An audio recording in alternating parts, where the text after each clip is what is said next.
आजको भिडियो तपाईँहरूको लागि स्पेशल हुनेछ किनभने आजको भिडियोमा म तपाईँहरूलाई सिकाउन गइरहेको छु के गरी हामीले टुल वेबसाइट बनाउने like GPA calculator, SIP calculator, एडीदेखि बीएस कन्भर्टर, डेट कन्भर्टर त्यस्तोहरू के गरी बनाउने त त्यो पनि च्याटजिपिटी जस्तो एआई टुलहरू युज गरेर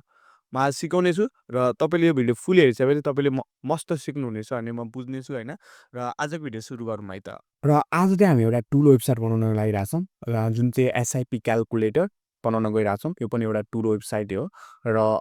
अर्को भन्दाखेरि मार्केटमा चाहिँ धेरै टुल वेबसाइटहरू छन् बट तपाईँले आफ्नो वेबसाइट बनाएर तपाईँले यसलाई ऱ्याङ्क गर्न सक्नुभयो भने तपाईँले इजिली धेरै पैसा कमाउन सक्नुहुन्छ र तपाईँले बिएस टु एडी कन्भर्टर अरू थुप्रै अनि जिपे क्याल्कुलेटर अरू थुप्रै टुलहरू बनाउन सक्नुहुन्छ र मैले पनि आफ्नो साइटमा जिपे क्याल्कुलेटर एड गरेको छु एनिमी जिपे क्याल्कुलेटर फर क्लास 11 एन्ड 12 र यसले वेलै पर्फर्म गरिरहेको छ है त अब तपाईँले नि यस्तै गरी आफ्नो साइट बनाएर यस्तो टुलहरू बनाएर विथ द हेल्प अफ च्याटजिपिटी तपाईँले पैसा कमाउन सक्नुहुन्छ है त र सुरु गरौँ सबसे सुरुमा अब हामीले एसआइपी क्याल्कुलेटर बनाउन गइरहेको छौँ त्यसको लागि के चाहिन्छ भनेर पहिला नोटिस गर्न कुनै एउटा साइट भिजिट गर्नु र अहिलेको लागि मैले नोबेल इन्भेस्टमेन्ट ब्याङ्क र अर्को एनआइएमबी ब्याङ्कको वेबसाइटमा गएको छु र तपाईँले यहाँ देख्न सक्नुहुन्छ यसले एसआइपी क्याल्कुलेटर भनेर आएको छ र इन्भेस्टमेन्ट पिरियड हुँदो रहेछ मन्थली इन्भेस्टमेन्ट हुँदो रहेछ एक्सपेक्ट एनुअल रिटर्न अनि इयर हुँदो रहेछ र मन्थलीमा एनुअली सेमी एनुअली र क्वार्टरली हुँदो रहेछ है त द्याट्स इट यति चाहिँ हामीलाई चाहिन्छ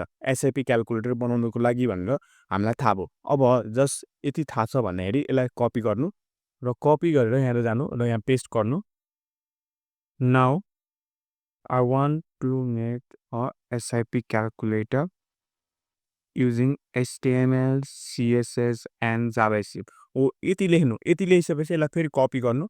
र हेडओभर टु च्याटजिपिटीमा जानु र च्याटजिपिटीमा गएर मैले अगाडि नै गएर मैले यो हालिसकेको छु है अनि हालिसकेपछि तपाईँले यस्तो एउटा प्रम्प्ट पाउनुहुन्छ अब यहाँ तपाईँले हाल्दाखेरि चाहिँ के भन्नु भन्दाखेरि act at the prompt engineer and rewrite this prompt भनेर लेख्नु है त यति लेखिसकेपछि तपाईँले यस्तो एउटा प्रम्प्ट पाउनुहुन्छ यो प्रम्प्टलाई कपी गर्नु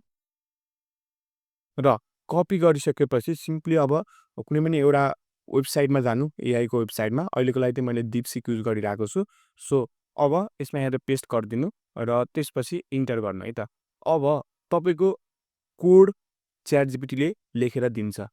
कुनै एउटा एआई टुलले लेखेर दिन्छ तपाईँले यही कोड च्याटजिपिटीमा नि बनाउन सक्नुहुन्छ च्याटजिपिटीबाट नि लेखाउन सक्नुहुन्छ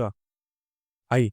अब तपाईँलाई यो कोड रन गर्नको लागि तपाईँले आफ्नो भिएस कोड चाहिँ इन्स्टल गर्नुपर्ने हुन्छ कम्प्युटरमा होइन भिएस कोड इन्स्टल गरेर जस्ट एउटा फाइल क्रिएट गर्नु नेम एज एसआइपी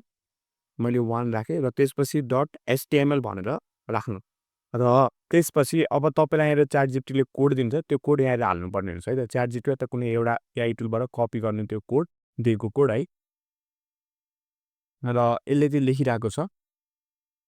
अब चाहिँ हामीलाई कोड प्रोभाइड गरिदिसकेको छ एआईले जसलाई कपी गरौँ र त्यसपछि यहाँ गएर अघि HTML बनाएको ठाउँमा यसलाई पेस्ट गरौँ है र त्यसपछि यसलाई हामी हेरौँ है त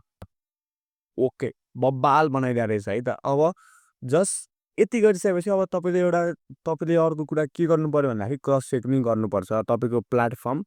राइट छ कि छैन कहिलेकाहीँ च्याटजिपिटीहरूले कतै कुनै एआई टुलले लेखेको कोड मिस्टेक हुनसक्छ र कुनै इयर आउन सक्छ है त सो अब चेक गरौँ जस्तै अब अहिलेको ठाउँमा 5000को ठाउँमा 6000 हानौँ र मन्थली नै गरौँ होइन अब 15% एनुअल 10 पिरियड टाइममा लेट क्याल्कुलेट कति भयो टोटल इन्भेस्टमेन्ट 7,20,000 छ र एस्टिमेट रिटर्न 9,51,944 र यति भनेको छ है त लेट्स अब अर्कोमा चेक गरौँ यतिमै चेक गरौँ होइन मन्थली नै हो 6,000 छ र क्याल्कुलेट गर्ने हो भने 9 बब्बाल ल हाम्रो एआई टुलले चाहिँ सेम देखाएको छ है यो चाहिँ एक्सपेक्ट फ्युचर भ्यालु छ होइन जस्ट यसलाई म्याचुरिटी भ्यालु भन्दो रहेछ होइन यसले चाहिँ थोरै ठुलै वर्ड लिएको रहेछ बट यसलाई म चेन्ज गरिदिन्छु होइन ओके सक्यो यति गरिसकेपछि तपाईँको अब यो SIP investment calculator tool ready भइसकेको छ अब यसलाई आफ्नो वेबसाइटमा हाल्ने र त्यति गरिसकेपछि तपाईँको आफ्नो एउटा टुल भयो र यसलाई एसइओ फ्रेन्डली गराएर तपाईँले आफ्नो आर्टिकलमा हाल्नुपर्ने हुन्छ तपाईँले वर्डप्रेस युज गरिरहनु भएको छ र तपाईँलाई केही प्रब्लम आयो वेबसाइटहरू इम्प्लिमेन्ट गर्दाखेरि भन्दाखेरि you can directly contact me मैले मेरो तल नम्बर नि दिएको छु वाट्सएपमा कन्ट्याक्ट गर्न सक्नुहुनेछ र आजको भिडियो कस्तो लाग्यो कमेन्ट गरिदिनु र अझै युजफुल टिप्स एन्ड ट्रिक्सको लागि मलाई फलो गर्न चाहिँ नबिर्सिनु है त थ्याङ्क्स फर वाचिङ